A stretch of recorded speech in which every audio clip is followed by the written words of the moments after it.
Welcome to my channel. अब तो पढ़ लो। कैसे हैं बच्चों आप सभी? स्वस्थ होंगे, मस्त होंगे, हैप्पी हैप्पी होंगे ना? अब तो न्यू क्लासेस में आ गए हैं, न्यू न्यू बुक्स आई हैं, न्यू न्यू नोटबुक्स हैं, लिखना भी अच्छा लग रहा है, पढ़ना भी अच्छा लग रहा है, न्यू टीचर्स आ रहे होंगे स्कूल में, सब कुछ अच्छा है ना, नया नया।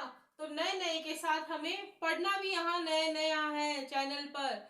ये चैनल है सिर्फ 12th क्लास और 11th क्लास के लिए। किस क्लास के लिए? 11th और 12th क्लास के लिए, जिस पर आपको मिलेंगी कॉमर्स की क्लासेस, मतलब कि accounts, business studies and economics, तीनों सब्जेक्ट की आपको क्लासेस मिलेंगी।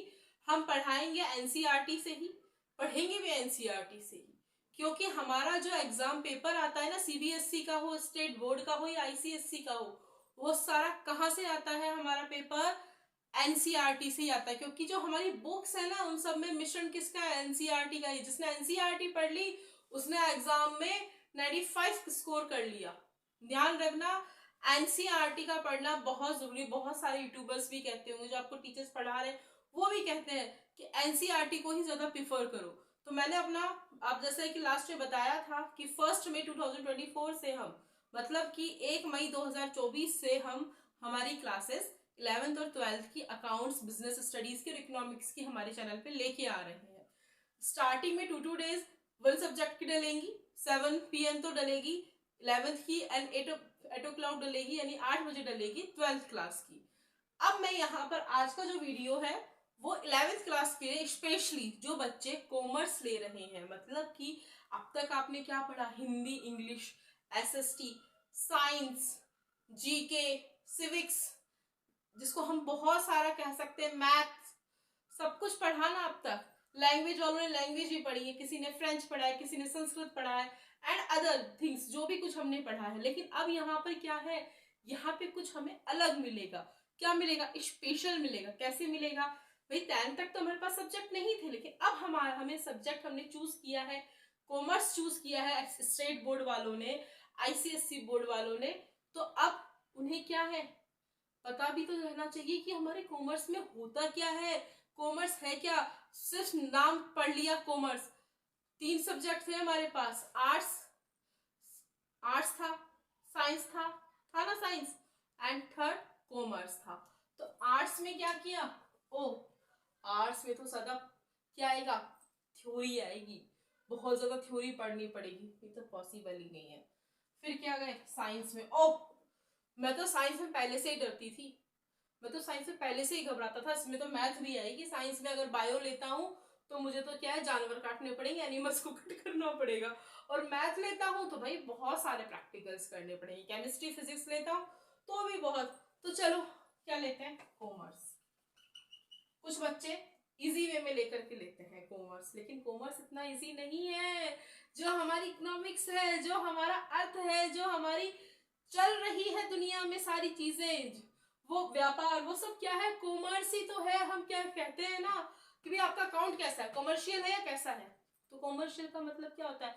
व्यापारिक है, बिजनेस स्टेटस का है, या किस तरीके का है। तो कॉमर्स इजी गोइंग नहीं है, बट हाँ, जिसने स्टार्टिंग से कॉमर्स को अच्छे से पढ़ लिया, अज्यूम कर लिया, उसके लिए कॉमर्स टफ नहीं है, क्योंकि कॉमर्स बहुत अच्छा सब्जेक्ट है आगे ग्रो करने के लिए, ग्रोथ करने के लिए। क्योंकि बहुत से बच्चे ऐसे हैं, बहुत से बच्चे क्या, बड़े भी ऐसे हैं जिन्होंने आर्ट्स, बीकॉम तो किया आर्ट्स से, वो क्या कॉमर्स से, और कुछ ने क्या किया, आर्ट्स से बीए किया, और वो बाद में बीकॉम कर रहे। बीकॉम वाले तो एमकॉम कर लिया, एमबीए कर लिया, और भी, यानी कि एमबीए तो ऐसा सब्जेक्ट वो है हमारा स्ट्रीम कि कोई भी बंदा आगे जाकर कर सकता है। आजकल कॉरेस्पॉन्डिंग से भी होते हैं। बट कॉमर्स में मेन क्या है?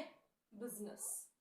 यहाँ पर यही चीज है, बिजनेस बिजनेस बिजनेस, व्यापार व्यापार व्यापार। व्यापार से ही आपको वैश्वीकरण करना है, मतलब कि आपको ग्लोबल भी देखना है, अपना आसपास का भी देखना है, सब कुछ देखना है। तो जिन बच्चों ने कॉमर्स सब्जेक्ट लिया है वो निश्चिंत रहें, घबराएं नहीं, टेंशन ना लें। हम उनके साथ हैं। हम उनको 11th में उनका बेस इतना क्लियर कर देंगे कि वो 12th में जब जाएंगे ना तो खुद कहेंगे, ओ, सब्जेक्ट तो हमारे इजी है, मुझे आता है, अकाउंट्स भी आता है, एंट्रीज तो मुझे आती हैं, इकोनॉमिक्स भी मुझे आने लग गई है समझ में, बिजनेस स्टडीज, ओ मैम ने ऐसे बताया था, केस स्टडीज भी बताए थे। तो क्या होगा, हमारा जब बेस ही क्लियर होता जाएगा तो हमें कहीं भी रुकना नहीं है, स्टिक तो होना ही नहीं है, घबराना बिल्कुल नहीं है।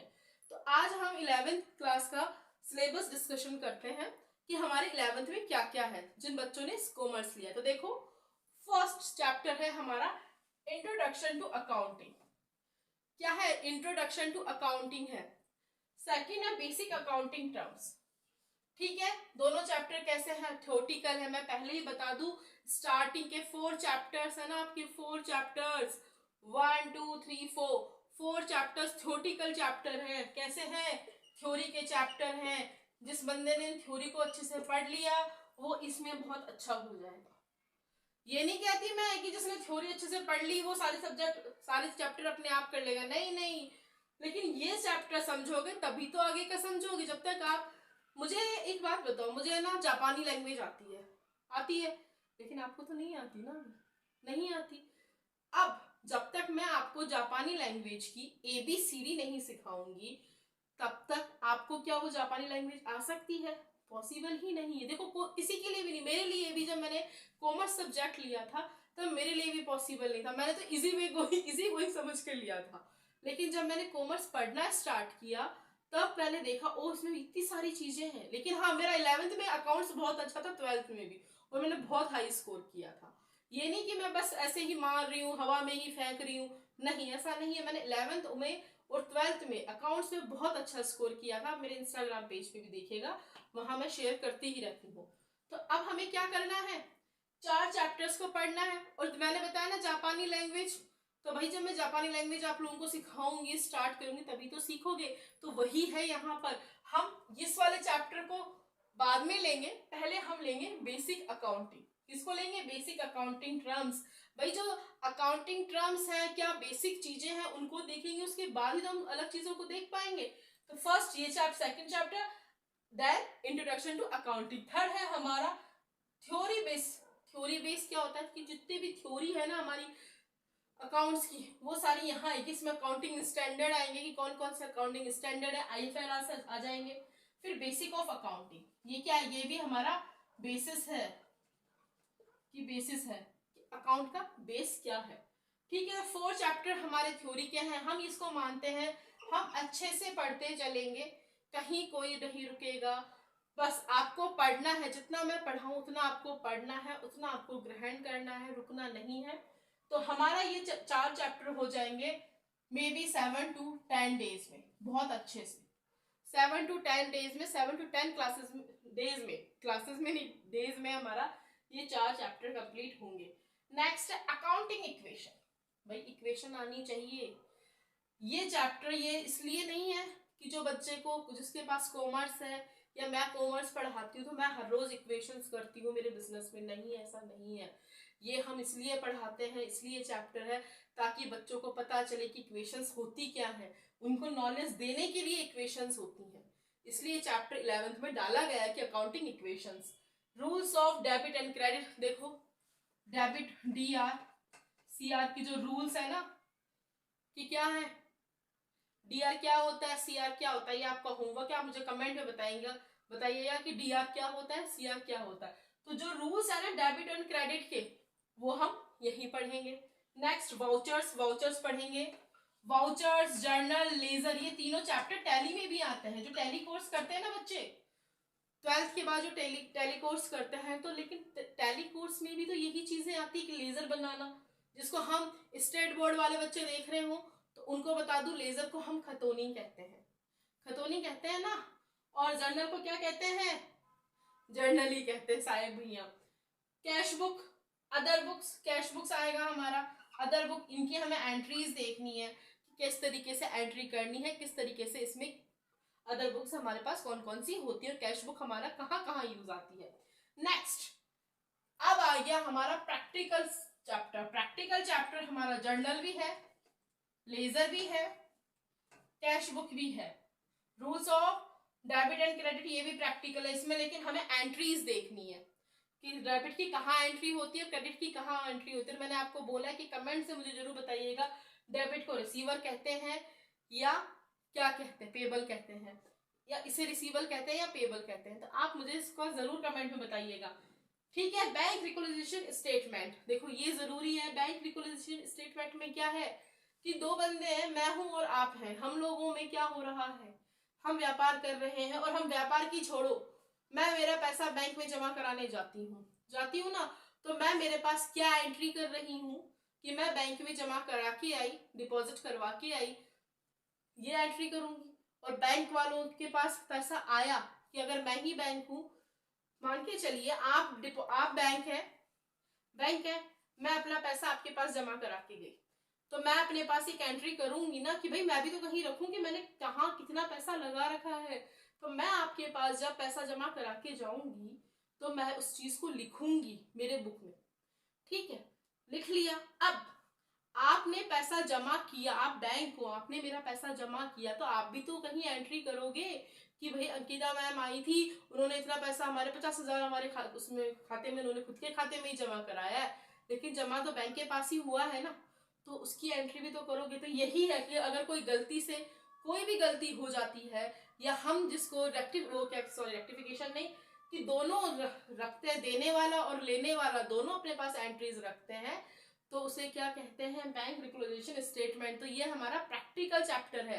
प्रैक्टिकल का ये नहीं कि मैम प्रैक्टिकल साइंस के प्रैक्टिकल की तरह है क्या, कोई एक्सटर्नल बाहर से आएगा, नहीं नहीं नहीं। प्रैक्टिकल का मतलब है यहाँ हमें खाते बनाने पड़ेंगे, पेंसिल यूज करनी पड़ेगी, स्केल यूज करनी पड़ेगी, हमें क्या है, लाइंस खींचनी पड़ेंगी, कैलकुलेशन कुछ करनी पड़ेगी, जोड़ बाकी घटाव करने पड़ेंगे और एंट्रीज करनी पड़ेंगी। एंट्रीज के अकॉर्डिंग ही हमारा बैंक रिकॉग्निशन स्टेटमेंट बनता है। नेक्स्ट ट्रायल बैलेंस, मुझे बहुत अच्छा लगता था ये चैप्टर। ट्रायल बैलेंस में आपको पता चलेगा कि सस्पेंस अकाउंट्स निकलते हैं, कि सस्पेंस निकलता है। सस्पेंस का मतलब हिंदी वाले बच्चे जो हैं वो उचंती खाता जिसे बोलते हैं, सस्पेंस को हिंदी में उचंती बोलते हैं। वैसे तो हम सस्पेंस को क्या बोलते हैं, ओह सस्पेंस क्रिएट कर दिया इसने तो मजा नहीं आ रहा, यही बात कहते हैं, लेकिन नहीं, ऐसा नहीं है। ट्रायल बैलेंस निकालेंगे, ट्रायल बैलेंस के बाद हम क्या पढ़ेंगे, डेप्रिसिएशन। डेप्रिसिएशन पढ़ना बहुत जरूरी, क्योंकि डेप्रिसिएशन में हम क्या पढ़ते हैं, ये भी प्रैक्टिकल चैप्टर है, ये भी प्रैक्टिकल है। डेप्रिसिएशन में हम पढ़ते हैं कि कोई वस्तु है, मान लो कि वस्तु क्या, सॉरी, मैंने एक कार खरीदी, परचेज की 2015 में, 2015 में मैंने परचेज की, अब 2024 चल रहा है, अगर मैं उसी कार को शोरूम से निकालते ही सेल आउट करूंगी, मान के चलो 2 दिन चला करके सेल आउट करूंगी, तो हो सकता है वो मेरी 10 लाख की जो कार है, 10 लाख की कार है वो सेल आउट 9,50,000 में हो जाए, क्योंकि शोरूम से निकलने के बाद कीमत आधी हो जाती है। बट भाई वो तो कार है, अभी तो मेरे 2 डेज ही तो हुए हैं, लेकिन मैं 2015 का परचेज किया हुआ सामान 2024 में अप्रैल में सेल आउट करूंगी, तो क्या ऐसा हो सकता है क्या कि मुझे 9,50,000 मिले? मुझे तो कोई 9,000 देने से पहले भी सोचेगा ना। तो साल दर साल उसकी क्या है, कीमत घटती गई। 2015 में 10 लाख की ली थी, तो उसमें 10% भी अगर वो लगेगा, इंटरेस्ट लगेगा, डेप्रिसिएशन लगेगा, तो वो कितने की हो गई, 990 की।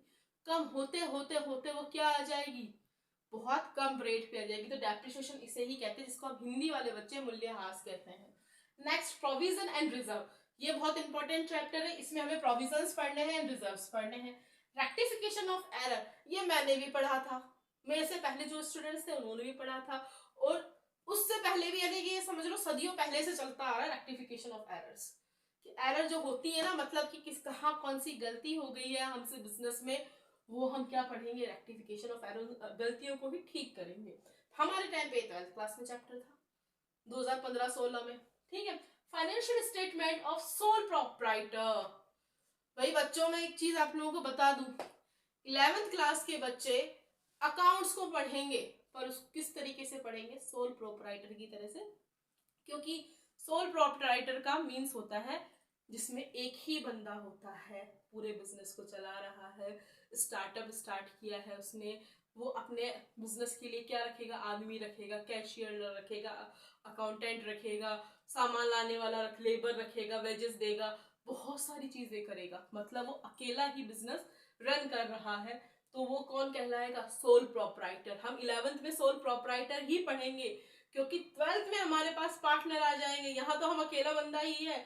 हम हमारा जो क्लास स्टार्ट करेंगे वहां हम हमारी एक फर्म भी खोलेंगे कि भाई हम हमारे खुद के नाम से ही खोलेंगे, क्योंकि हम अकेले बंदे हैं और हमें पूरा अपने आप ही चलाना है, यहाँ पे हमें किसी की हेल्प नहीं लेनी है।